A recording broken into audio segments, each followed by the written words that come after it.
పూతలపట్టు నియోజకవర్గానికి సంబంధించి మీకు తెలియని విషయం కాదు. 2024 ఎన్నికల్లో పూతలపట్టు నియోజకవర్గం నుంచి తెలుగుదేశం పార్టీ సైకిల్ అసెంబ్లీకి వస్తుందని చెప్పడానికి ఇంతకన్నా నిదర్శనం లేదని మీకు పాదాల సాక్షిగా తెలియజేస్తున్నాను. ఈ నియోజకవర్గంలో ఒకడున్నాడు. పూతలపట్టు నియోజకవర్గం ఏర్పాటైనప్పటి నుంచి ఇప్పటి వరకు ముగ్గురు 2 సార్లు వైఎస్ఆర్సీపీ నుంచి, ఒక్కసారి కాంగ్రెస్ పార్టీ నుంచి శాసనసభ్యులుగా అసెంబ్లీలో అడుగుపెట్టడం జరిగింది.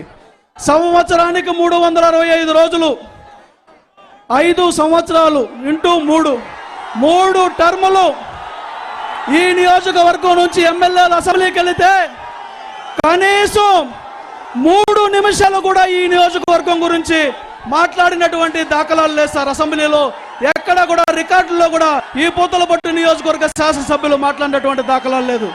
ఎవరి ఊడిగం చేయడం కోసం ఈ ప్రాంతం నుంచి మీరు ఎమ్మెల్యేలుగా ఎలక్ట్ అవుతున్నారు. ఎవరికి చాకరీ చేయడం కోసం ఈ ప్రాంతం నుంచి మీరు ఎమ్మెల్యేలుగా ఎన్నికవుతున్నారు. ప్రజాస్వామ్య పరిరక్షణకై ప్రజల కోసం పాటుపడతామని మిమ్మల్ని నమ్మి గద్దెనెక్కించి పంపిస్తే మీ స్వలాభాల కోసం, మీ ఆర్థిక పెరుగుదల కోసం ఈ నియోజకవర్గాన్ని మీ ఆర్థిక వనరుగా మార్చుకుంటారు.